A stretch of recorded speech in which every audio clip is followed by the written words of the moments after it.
Okay, so let's now start the second chapter, derivatives. Let us recall from the previous chapter that we have already seen how to calculate the slope of a curve at some point by calculating the limit of secant slopes, that is, slopes of secant lines passing through that point, and then taking limits of those slopes. And that quantity we have already seen also measures the rate at which the dependent variable of a function changes with respect to its independent variable, that is, the rate at which the outputs of the function change with respect to the inputs. And because of this rate of change, this quantity, which is also called the derivative of the function, finds many uses in the sciences where variables are involved and the variables depend on one another, and we may want to calculate the rate at which one of those variables is changing with respect to some other variable, maybe with respect to multiple variables. We will see later on that there is a notion called partial derivatives. So, but those things will come afterwards. Right now we are going to see derivative, and in this section we are going to develop methods for calculating derivatives. So let's now start, and in fact, in order to start, let us actually recall what that definition of slope was. The slope of a curve. Say we have a curve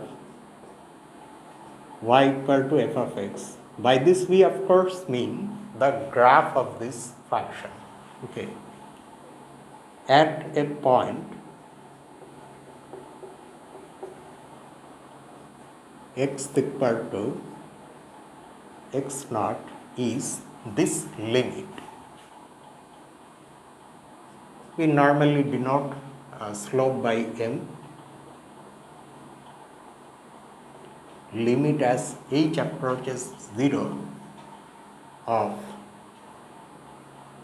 f of x naught plus h minus f of x naught divided by h, provided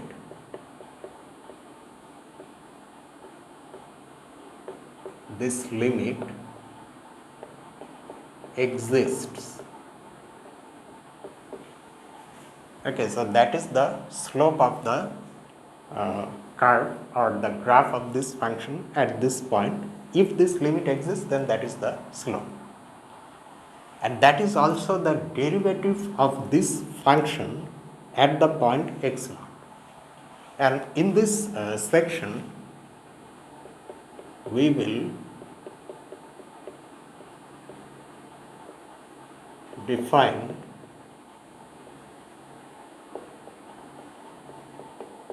derivative as a function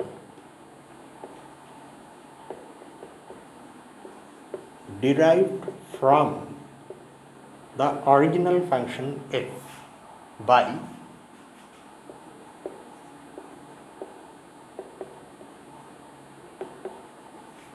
considering the above limit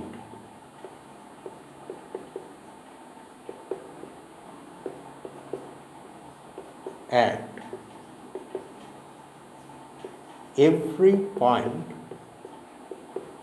in f's domain. Previously, we only considered the derivative of a function at a single point. But what happens if you change this point x naught itself? Say you take one point x naught and you get a value of this limit. Say you take another point, say x1, there also you can calculate this limit, where in place of x naught you will put x1. Maybe for that x1 this limit does not exist. Still, for another value x2, maybe the limit exists but has some other value than this value, which you get when you put x equal to x naught here. So you get many values. So the derivative itself becomes a function which is derived from the original function f. And we are going to, of course, consider this limit value at every point in f's domain. At the points where this limit exists, those values will give us a new function, and that function will be called the derivative of f. So now we are not going to view derivative as a single value, but rather itself as a function. In fact, now we are going to see the actual definition, and the definition is this.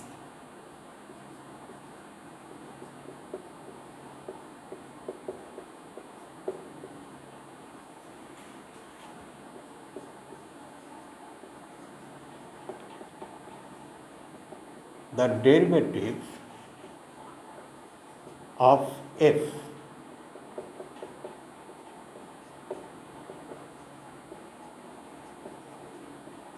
with respect to a variable x, which of course is the independent variable of our function or the input,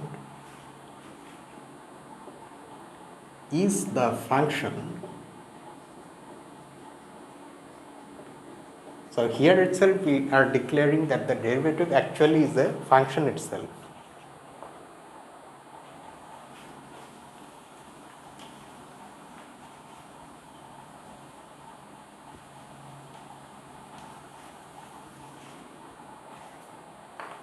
And we give it a name also, f prime.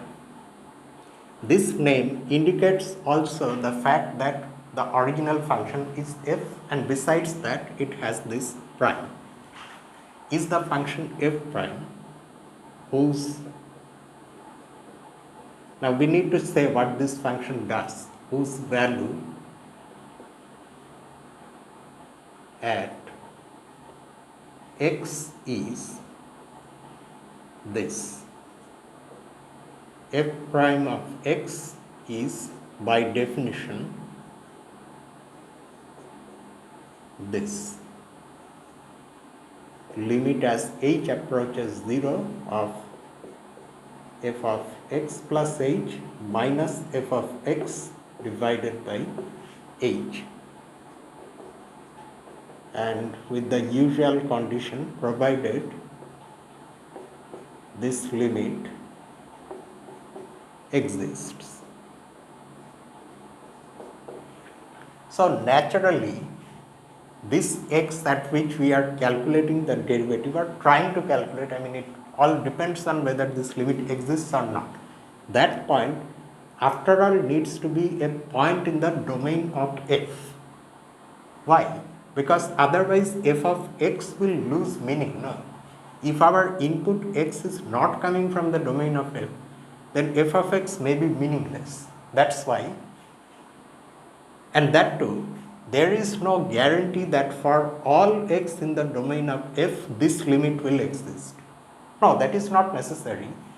But those x's at which we are going to consider this function or evaluate this function will have to come from the domain of f only. And that's why next we write the domain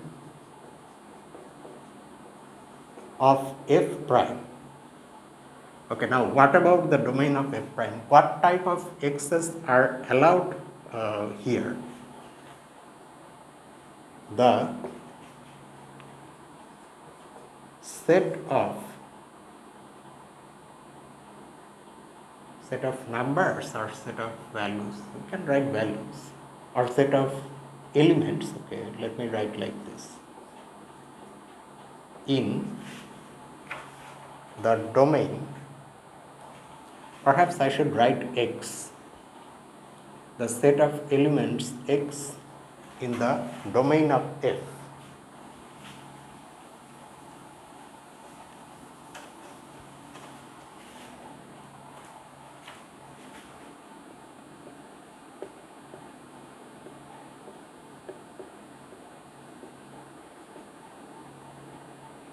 for which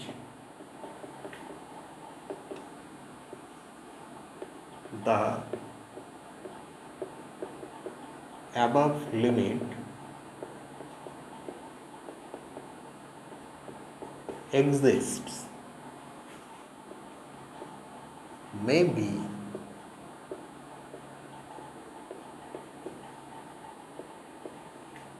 smaller than the domain of f.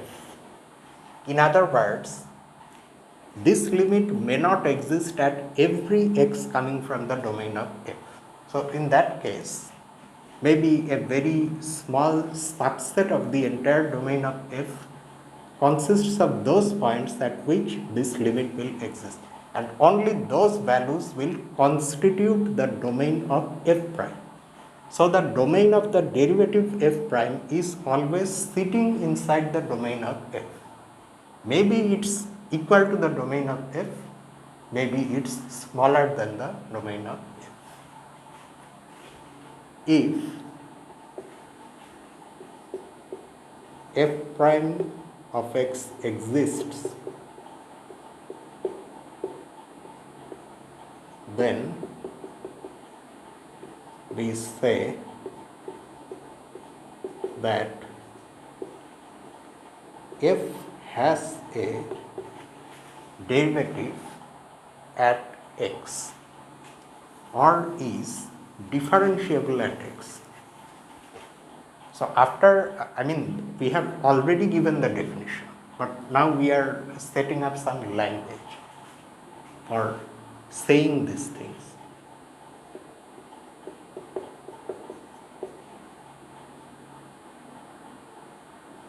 At x or f is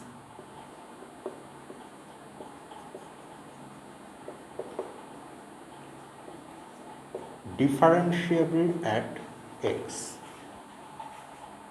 Okay. Besides all these things,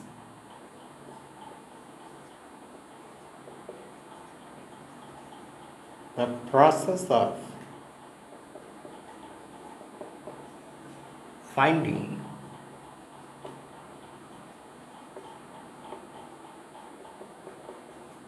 the derivative of a function is called differentiation.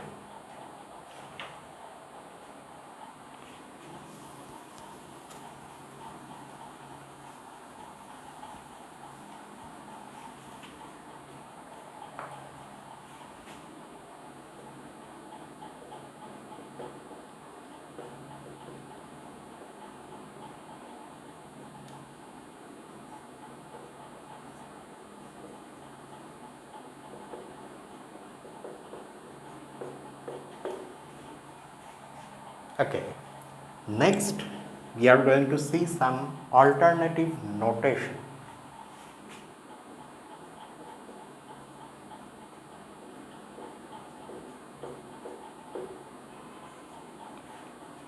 In fact, those of us who are somewhat familiar with differentiation or have seen differentiation here and there, this f prime is in fact not how we have seen these things, what we call derivative, or what sometimes is called differential coefficient, that is another name for derivative. Some other notation is more familiar to us. So now we are going to say something about various notations that are available for this quantity. Besides this f prime, some people also denote the same. In other words, the derivative of f with respect to x as y prime. This notation mentions the dependent variable y of our function. Remember, we started off by considering y equal to f of x. Well, the actual definition doesn't mention y, but it's there. Okay, it simply mentions f. But this is the full thing. X is your independent variable or input, y is your dependent variable or output. Y depends on x. when you put a value of x, that is your wish because x is independent, then a value of y is calculated. So y depends on x. So this notation indicates the dependent variable, it doesn't indicate the independent variable though, and prime denotes derivative. Besides this, you have this one, which is in fact the most familiar one. Okay, dy dx. While reading this, do not read dy divided by dx. This is not to be interpreted as a ratio. It's not. Instead, just simply say dy dx. When you see this symbol and you want to read it, say dy dx. This one has both the dependent variable as well as the independent variable, and d stands for derivative. But there are other notations also. For example, instead of writing this, one can also write this. Similarly, this one is read df dx. This one, instead of showing the dependent variable, it includes the function name f. Okay, and the independent variable is there. And there is another way of writing this same thing.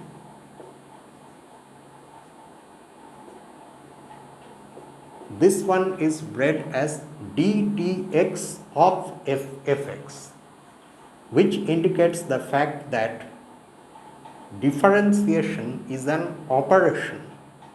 This d dx itself is differentiation, which you are applying on the function f of x, and that will give you another function f prime of x.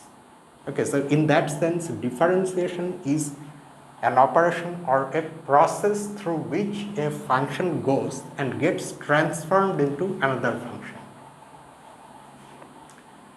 And the somewhat same is this notation also, dx of f, where dx also is differentiation with respect to x, but this time dx takes on the form of an operator.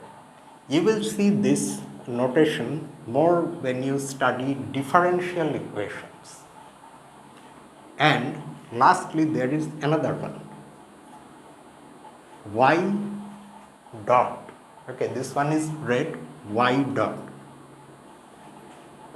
This one, again like this one, indicates only the dependent variable, and of course to denote differentiation there is the dot above the y symbol.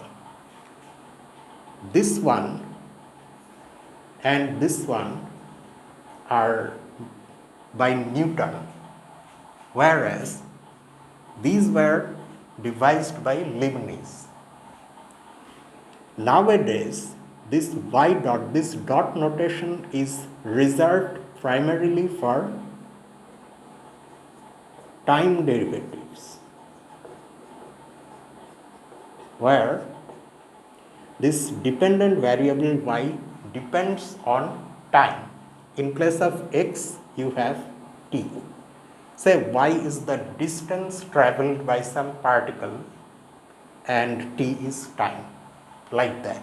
Okay, so when you see dot, it's almost always the case that the differentiation is with respect to t, where t denotes time.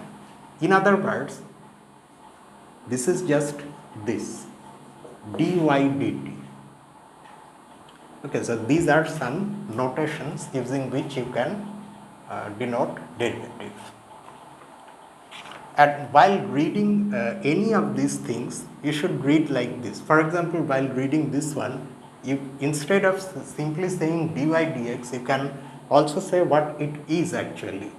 The derivative of y with respect to x, or the derivative of f with respect to x.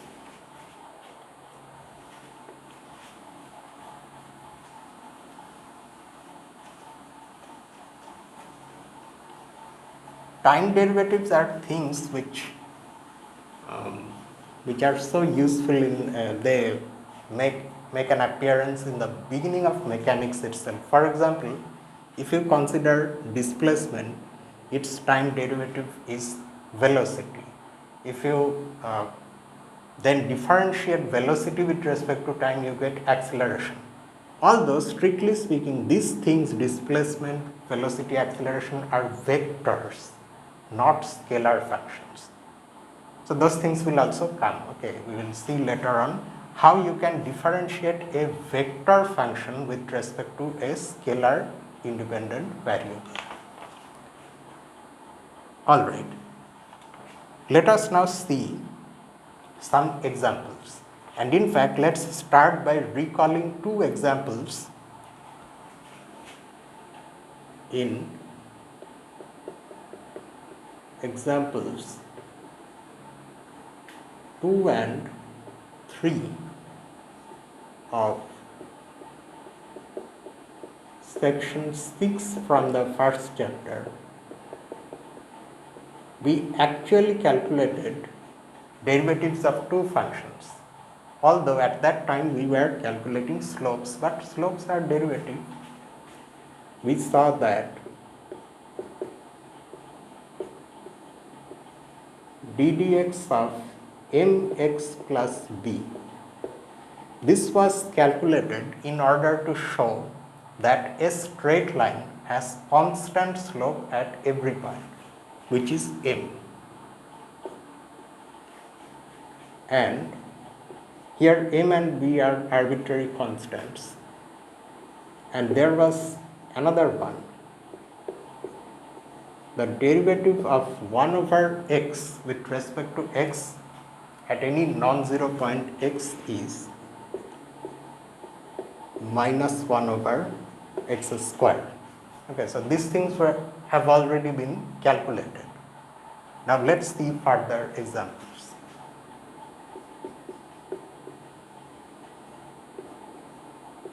This is example 1.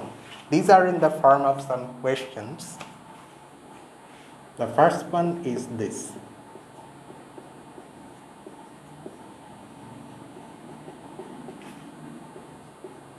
Differentiate this function f of x equal to x divided by x minus 1.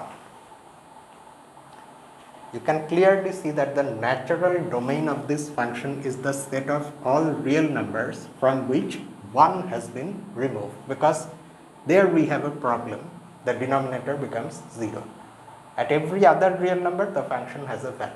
Accordingly, the derivative of the function also will have to be considered here on this set only, the set of real numbers from which 1 has been removed. But that's not all, there is another part B also. And according to our original definition, maybe at this point, right now we don't know whether at every point in R difference 1, it can be differentiated. That limit has to exist, keep that in mind. If it can be, then the domain of the derivative of this function becomes equal to the domain of the function itself, but it may be smaller. And then we also have B. What is B? Oh, where does the curve have slope minus 1?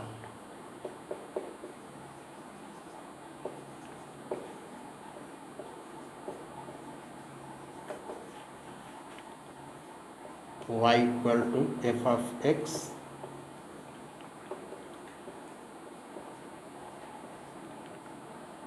have slope minus 1, because we already know that the derivative of a function at a point is the slope of the graph of that function at that point, or more specifically, it's the slope of the tangent to the graph at that point. So let's see what we can do here. To be absolutely clear about what we are doing, let us write like this. The natural domain of f is this. If you find this notation slightly confusing, you can also rewrite this set like this: minus infinity comma 1 union 1 comma infinity.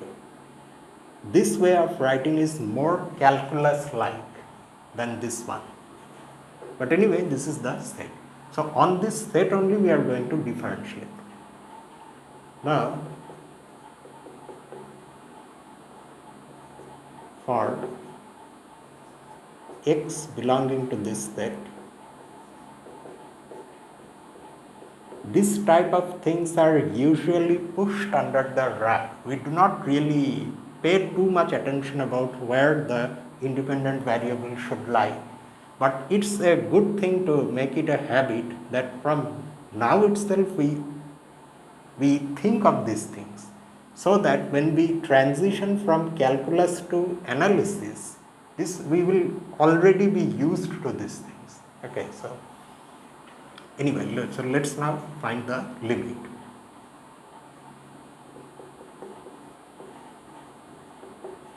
We have, let me just simply write f prime x itself. So by definition, let us first write the definition. This is f of x plus h minus f of x divided by h.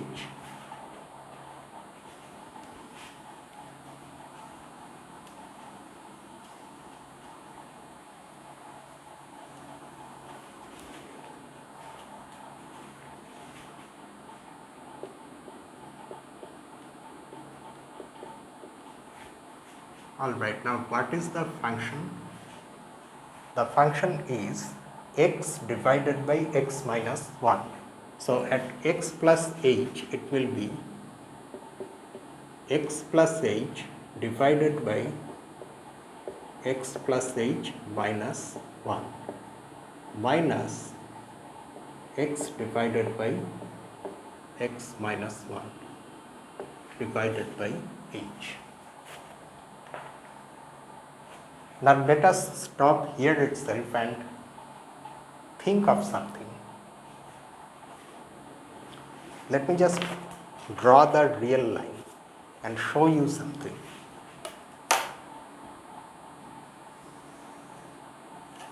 Although these are some things we have already seen many times while calculating limits, but let's see once more.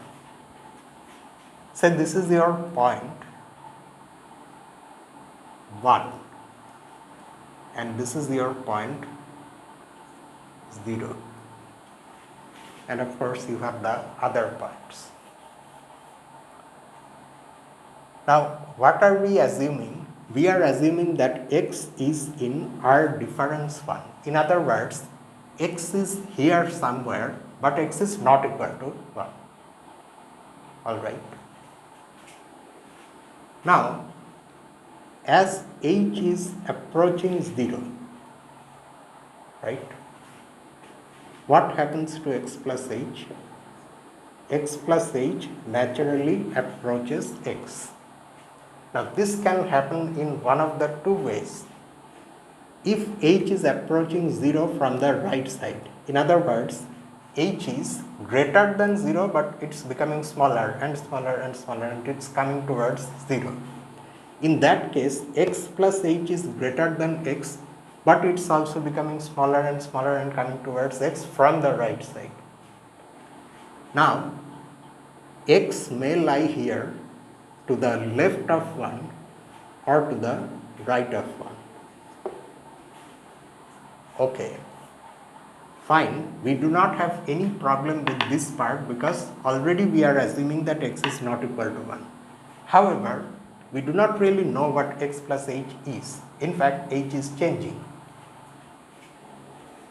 But then how do you know that x plus h is not equal to 1? Because if it happens to be equal to 1 for some specific value of h, in fact, h would then have to be 1 minus x. What will you do then? Because then this becomes meaningless. Well, the thing here is this. If h is positive, so that x plus h lies to the right of 1. Is there any problem then? No, then there is no problem, because x plus h is also greater than 0. However, if h is negative, then x plus h is towards this. Say this is your x. No, I have drawn it incorrectly. Say this is your x. If h is positive, x plus h will lie to the right of x, and so there is no possibility for x plus h to be equal to 1. However, if h is negative, then x plus h comes towards the to the left of x, and then a fear starts. Maybe this is equal to 1, but no. That's because maybe this x plus h is really close to 1 and h is negative, but at the same time h is decreasing also. No. So no matter wherever x plus h is, either to the right of x or to the left of x, it won't go further away from x. It will actually come towards x. So that is why for a very small h, even when x plus h is to the left of x, it won't reach 1, and actually it will go towards x. So you do not have to worry about this ever being equal to 1. In other words, you consider this limit for an h that is so small that this type of problems are automatically gone.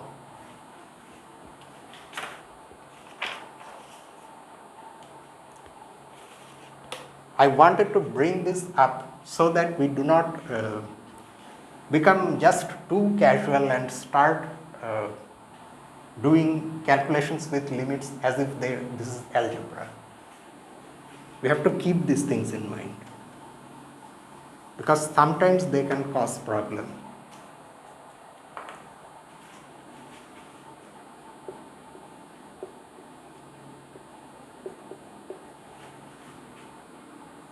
Now, if you do your calculation, let me just straight away write h times this minus 1 times this denominator, and now the numerator will be this x plus h times x minus 1 minus x times this x plus h minus 1. Now the numerator has to be simplified carefully. Many terms will cancel out, but we need to first write all of them. X square minus x plus hx minus h, minus x square minus xh plus x.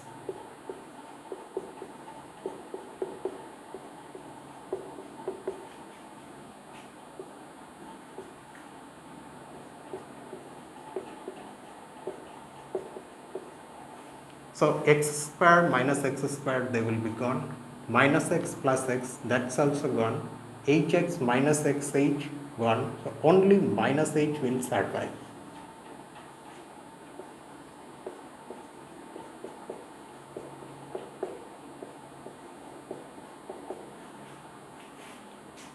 Okay, let me keep this here for now and continue from here.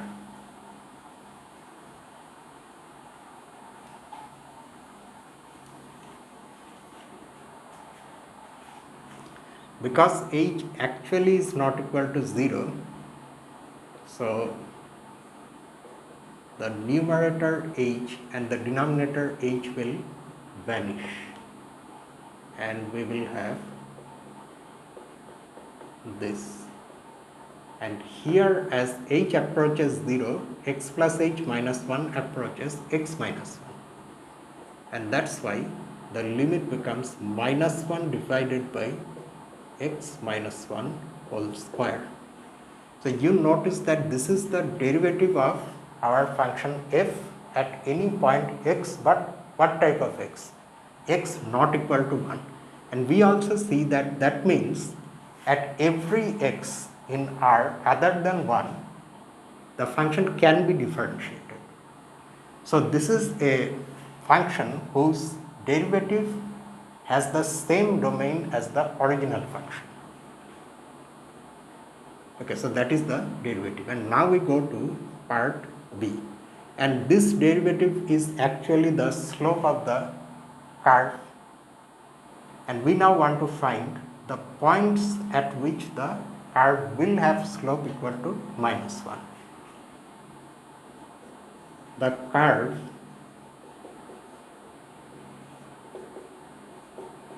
y equal to f of x has slope minus 1 at x if and only if f prime of x is equal to minus 1. But f prime is this.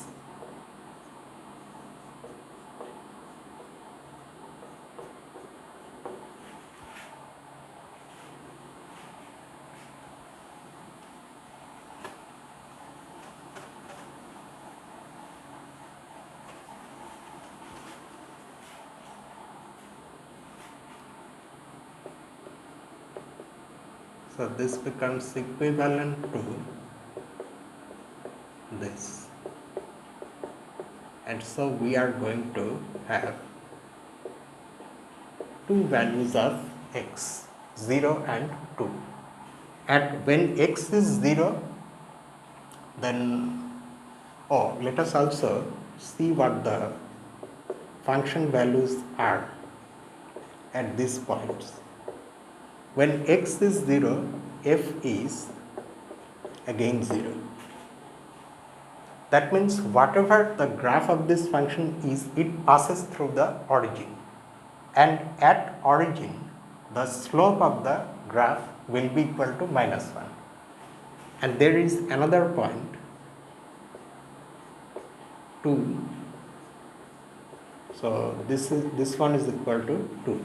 So 2 comma 2 is another point on the graph of our function at which the slope will be equal to minus 1, or more specifically at that point the tangent will have slope minus 1. So the tangent will be like this. Okay, so but anyway, we just had to find the points, the values of x at which this will happen. So that is our example 1. And let's see another example.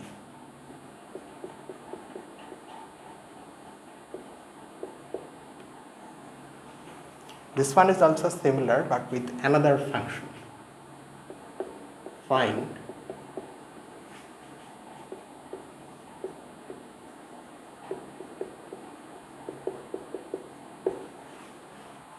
the derivative of y equal to square root of x for x greater than 0. Yeah, you need to assume this because negative numbers do not have square roots. I mean they have, but these are not real numbers. So that is part A and part B. Let me intrigue you with a statement. Whatever we are going to see in calculus, most of these things we do with the system of real numbers real valued functions, that is the functions we are considering have real input and real output. So most of these things can also be done to complex valued functions, functions which take complex input and complex output. For such functions also there is a parallel calculus. And part B is same thing. Find the this time not just slope but find the tangent line.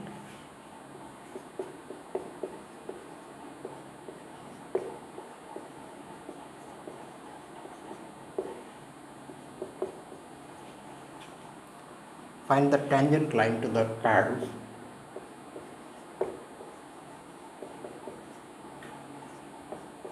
y equal to root x at x equal to 4.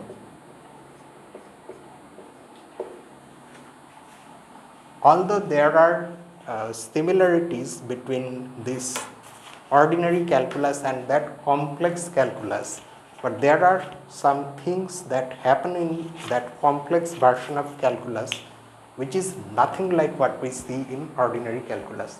That is a much richer and more beautiful theory.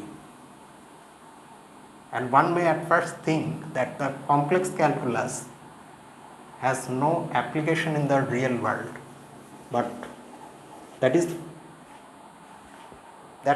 definitely not true. Okay, so let's now solve this.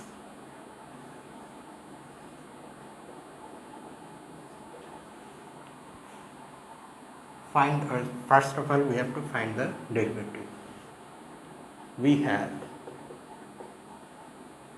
for any x greater than 0, f prime of x equal to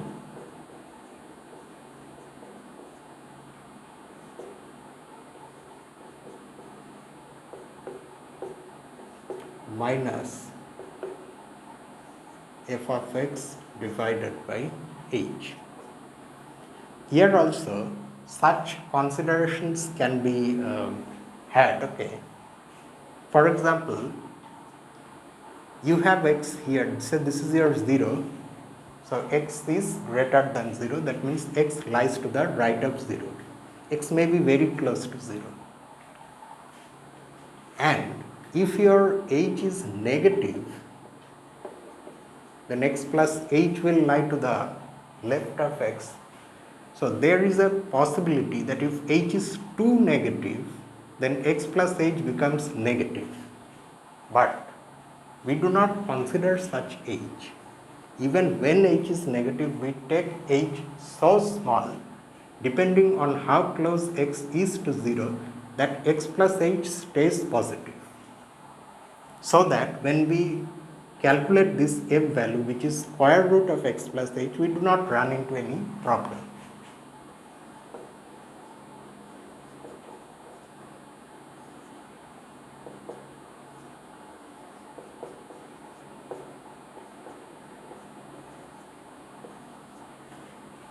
Alright.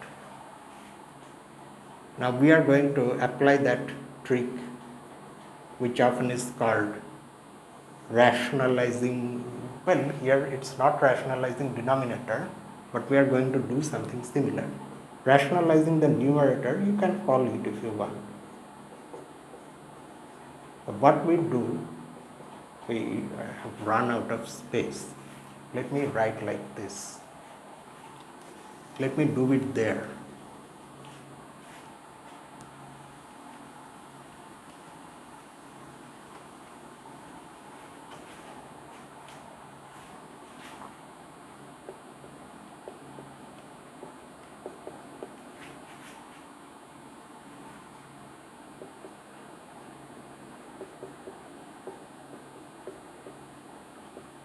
We are going to multiply and divide by this.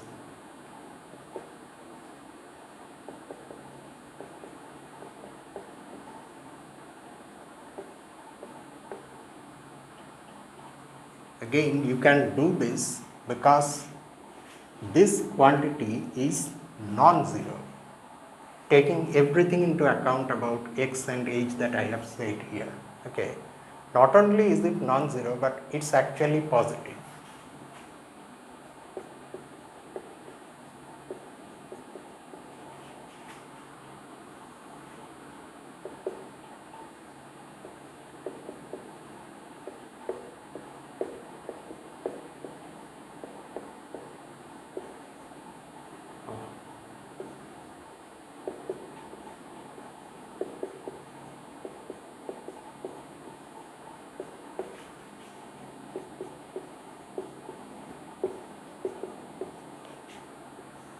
Now, before you hastily write x plus h and x here, do you remember something about a property of real numbers?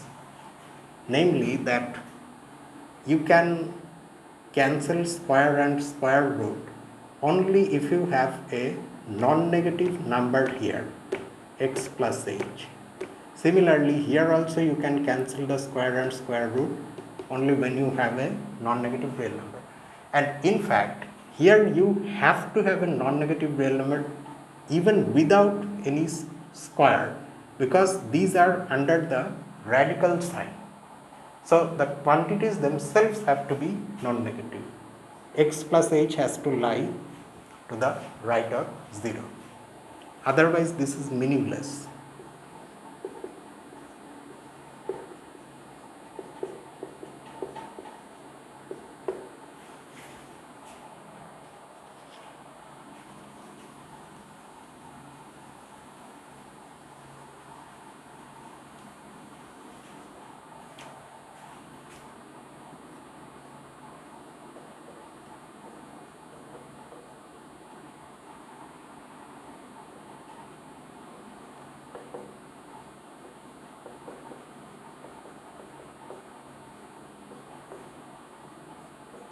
And now, as before, h will vanish because h is non-zero.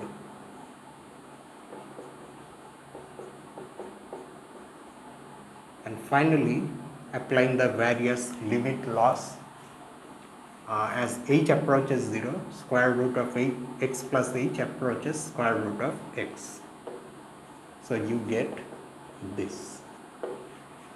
And here also you see that this exists for every positive real number x. In fact, that's how we started our calculation. Our x was any positive real number. So just like the previous example, this is also a function whose derivative has the same domain as the function itself, namely the set of all positive integers. Now we go to part B. We have to now calculate the tangent to this curve at x equal to 4. We have f prime at 4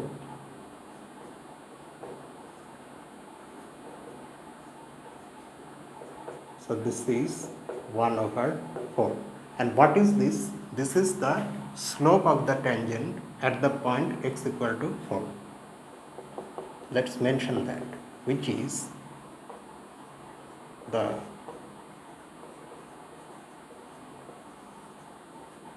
slope of the tangent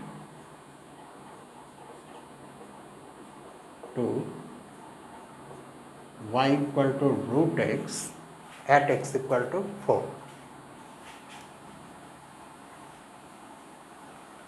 And what is the y value at x equal to 4? When you put x equal to 4, y is 2. So let us instead write at the point 4, 2.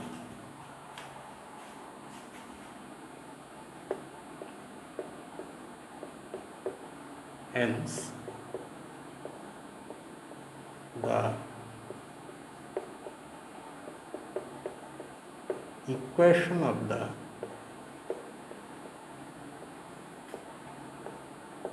tangent is, so you write the equation of a straight line, you know its slope and you know a point through which the line will pass.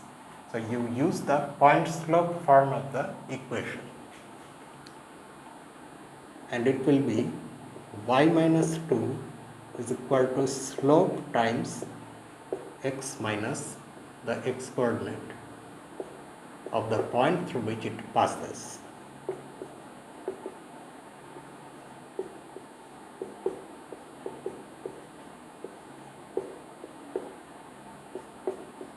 Adding 2 on both sides, we get this.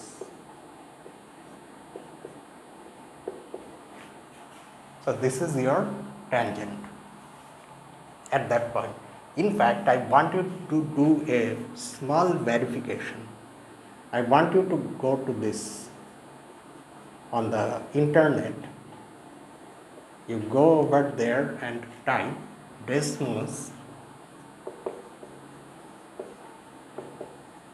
graphing calculator.